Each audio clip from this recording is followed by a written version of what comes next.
दोस्तों नमस्कार, स्वागत है आप सभी का एक बार फिर से। चलिए जानते हैं झारखंड सुबह की ताज़ा खबरों को। लेकिन उससे पहले अगर आपने अभी तक इस चैनल को सब्सक्राइब नहीं किया तो सब्सक्राइब कर लें, जिससे कि आपको झारखंड सुबह की ताज़ा खबर रोजाना मिलती रहे। सबसे पहली खबर, ईडी ने फिर से कसा एक और आईएएस अधिकारी पर शिकंजा। बर्लिन अस्पताल पहुंची टीम, बड़े आईएएस अधिकारी की पत्नी के नाम है जमीन। राजधानी रांची के बरियातू रोड स्थित बर्लिन हॉस्पिटल ईडी की टीम पहुंची है। सूचना है कि ईडी टीम अपने साथ अमीन लेकर गई और जमीन की मापी भी करवा रही है। वहीं जमीन में बने अस्पताल और उसके संचालन से संबंधित दस्तावेज भी जांच कर रही है। बताया जा रहा है कि ईडी की टीम जिस हॉस्पिटल में गई है उस हॉस्पिटल की जमीन से जुड़ी जानकारी ईडी ने बड़गाई अंचल से मांगी थी और जिस जमीन पर अस्पताल संचालित हो रहा है उक्त जमीन राज्य के एक बड़े आईएएस अधिकारी की पत्नी का बताया जा रहा।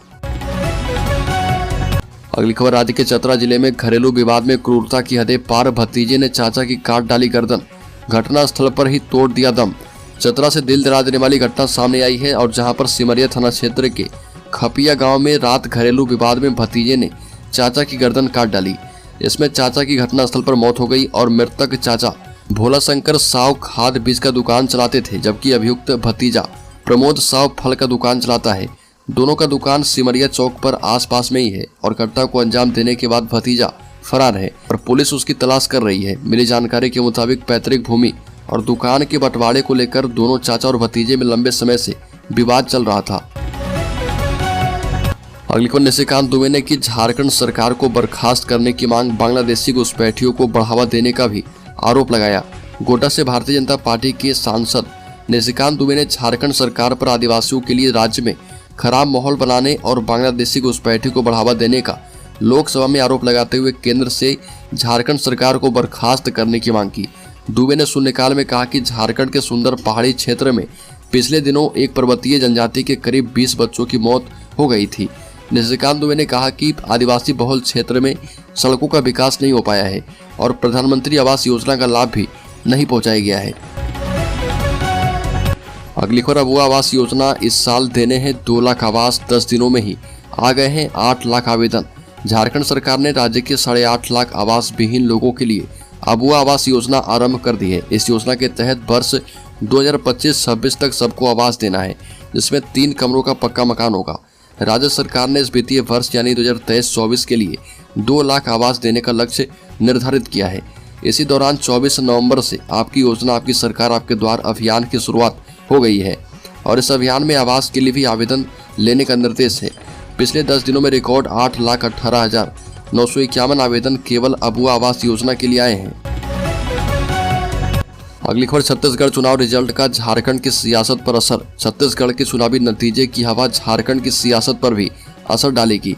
हिंदी पट्टी के 3 राज्य में जीत के बाद झारखंड में बीजेपी को जोश की एक नई खुराक मिली है। दूसरी तरफ राज्य में झारखंड मुक्ति मोर्चा कांग्रेस राजद के सत्तारूढ़ गठबंधन को भी इस बात का एहसास है कि उसे बीजेपी की ओर से जबरदस्त चुनौती मिलने वाली है। झारखंड के बीजेपी छत्तीसगढ़ के चुनावी नतीजों से सबसे ज्यादा उत्साहित है और झारखंड और छत्तीसगढ़ पड़ोसी राज्य हैं और दोनों राज्य की परिस्थितियों में काफी समानता दिखाई पड़ती है। दोनों राज्य में आदिवासी की खासी आबादी है और छत्तीसगढ़ में आदिवासी आबादी जहां 33% है, वहीं झारखंड में 26 से 27% आदिवासी निवास करते हैं।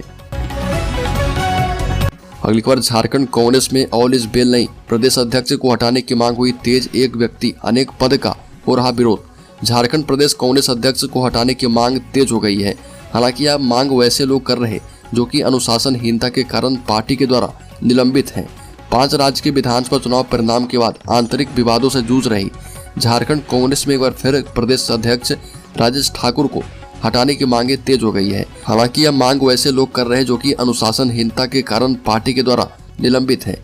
दरअसल यह मांग जो है तब उठने लगी है जब राजस्थान, छत्तीसगढ़ जैसे राज्य कांग्रेस के हाथ से निकल जाने के बाद प्रदेश कांग्रेस अध्यक्ष राजेश ठाकुर ने पार्टी के अंदर कार्यकर्ताओं को सम्मान देने संबंधित बयान दिया था। बड़ी खबर, मुख्यमंत्री हेमंत सोरेन ने बीजेपी पर साधा निशाना, कहा कि 20 साल शासन कर बना दिया पिछड़ा राज्य, हम मिटाएंगे कलंक। बता दें कि मुख्यमंत्री हेमंत सोरेन ने बीजेपी पर निशाना साधते हुए कहा कि झारखंड में शासन करने वाले पूर्ववर्ती सरकारों ने यहाँ के विकास के लिए कुछ किया नहीं। विश्व की सबसे बड़ी पार्टी कहलाने वालों ने यहाँ 20 साल तक शासन करके सिर्फ झारखंड का खून चूसा, राज्य को ताकतवर बनाने का प्रयास ही नहीं किया। यही कारण है कि झारखंड देश का सबसे पिछड़ा राज्य बन गया है और यह वीरों की धरती है। हमारी सरकार ने राज्य के विकास को लेकर गाढ़ी लकीर खींची है और हम झारखंड के माथे पर लगे पिछड़ा राज्य के कलंक को मिटा देंगे। बड़ी पर सुलझेगा बिहार झारखंड का पेंशन विवाद, पूर्वी क्षेत्रीय परिषद मीटिंग में साथ बैठेंगे दोनों, नक्सली समस्या पर फोकस है। पूर्वी क्षेत्रीय परिषद की बैठक में 10 दिसंबर से झारखंड के साथ जुड़े मुद्दे पर चर्चा होगी। संयुक्त बिहार से झारखंड के अलग होने के बाद पिछले 22 साल से पेंशन बंटवारा का मुद्दा लटका हुआ है। वहीं राज्य में कृषि विकास एवं मानव संसाधन को प्रशिक्षित किए जाने, विशेष राज्य का दर्जा सहित अन्य बिंदु पर विमर्श होने की संभावना है। बैठक को लेकर संबंधित राज्य सरकार के द्वारा तैयारियां शुरू कर दी गई है। झारखंड के साथ पेंशन विवाद, बिहार का कुछ महीने पहले झारखंड सरकार को पत्र लिखकर पेंशन मद की बकाया राशि 847 करोड़ रुपए की मांग की गई है।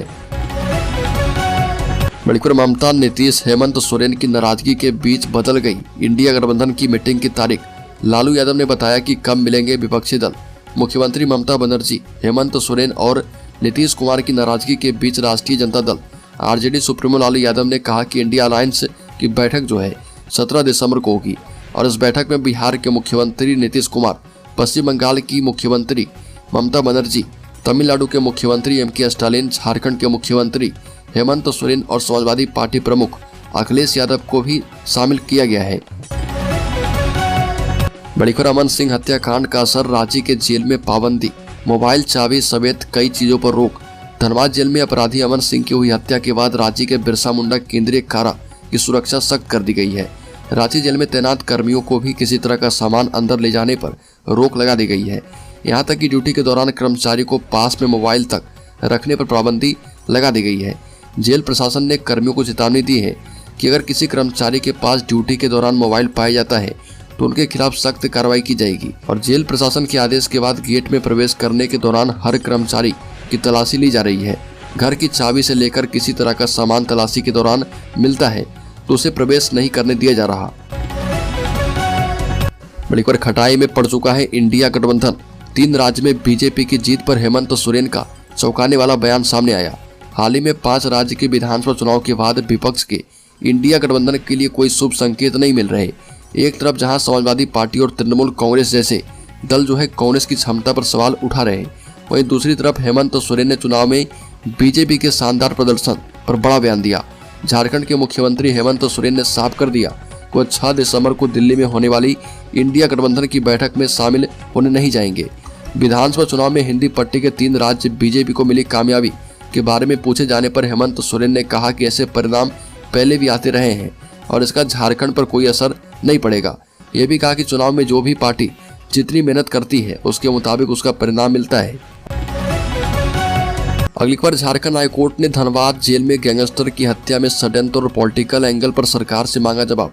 झारखंड हाईकोर्ट ने धनबाद जेल में हिस्ट्री शीटर अमन सिंह की हत्या के मामले में सुनवाई करते हुए मौखिक रूप से कहा कि यह घटना एक बड़े षड्यंत्र की ओर इशारा करती है। कोर्ट ने सरकार से पूछा कि बृहद षड्यंत्र और पॉलिटिकल एंगल की जांच के लिए क्या मुख्यालय स्तर पर स्पेशल इन्वेस्टिगेशन टीम बनाने का विचार सरकार रखती है। हाईकोर्ट को जानकारी दी गई कि जेल से 2 पिस्टल, 6 मोबाइल फोन बरामद किए गए, गोली चलाने वालों की पहचान कर ली गई है और इस मामले में 4 प्राथमिकी दर्ज करवाई गई। अगली खबर, मुख्यमंत्री हेमंत सोरेन से छात्रों ने पूछा कि कहां से नौकरी और कब निकलेगा विज्ञापन। झारखंड में सरकारी नौकरी की तैयारी कर रहे छात्र आंदोलन कर रहे। दिसंबर 2022 में आंसू लिपिक प्रतियोगिता परीक्षा को उस समय रद्द कर दिया गया था जब अभ्यर्थी परीक्षा दे रहे थे। छात्र इसका विरोध कर रहे छात्रों का कहना है कि वह लंबे समय से इसकी तैयारी कर रहे थे, लेकिन सरकार ने छात्रों के हित में सोचे बगैर यह फैसला ले लिया। छात्र अब इसे लेकर विरोध कर रहे और अभ्यर्थी की ओर से ट्विटर पर #JSSC सचिवालय स्टेनो जारी करो टैगलाइन के साथ अभियान चलाया गया। इस अभियान में हजारों की संख्या में छात्रों ने हिस्सा लिया और कई लोगों ने इसे ट्विटर पर शेयर किया। आंसू लिपिक प्रतियोगिता परीक्षा JSSC की तरफ से ली जा रही थी और झारखंड हाईकोर्ट के आदेश पर उस समय रद्द कर दिया गया था जब उम्मीदवार परीक्षा केंद्र पर परीक्षा देने पहुंचे थे। बड़ीकर, मुख्यमंत्री हेमंत सोरेन कोडरमा के बागीटाड़ स्टेडियम में आपके सरकार आपके द्वार कार्यक्रम को लेकर संबोधित करने आए थे और यहाँ हेलीकॉप्टर के लैंड होते ही जोरदार स्वागत किया गया। स्टेडियम में ढोल नगाड़े बजने लगे। मुख्यमंत्री की एक झलक पाने और उन्हें सुनने के लिए कार्यक्रम स्थल पर लोगों की भीड़ जुटी। आलम यह रहा कि बैठने तक की जगह नहीं थी। कुछ ही क्षण के बाद मुख्यमंत्री ने दीप प्रज्वलित करके कार्यक्रम का शुभारंभ किया। और फिर हेमंत सोरेन ने अपना संबोधन दिया। इस दौरान मंच के आगे सीएम ने नारे लगा रही महिलाओं से आवेदन लेकर लाने का निर्देश दिया। मुख्यमंत्री ने कहा कि यह गूंगे बैरों की सरकार नहीं, यह सरकार सबकी सुनती है। राज्य सरकार की जिम्मेदारी है लोगों की सेवा करना, उनका विकास करना। मुख्यमंत्री ने कहा कि अधिकारी से सही जानकारी नहीं मिलती। पहले शिविर में 35 लाख आवेदन आए, दूसरे शिविर में 35 लाख आवेदन आए और पूर्ववर्ती सरकार ने आवेदन देखकर सर पकड़ लिया। पूर्ववर्ती सरकार में न ब्लॉक कार्यालय काम करता था और न ही जिला कार्यालय।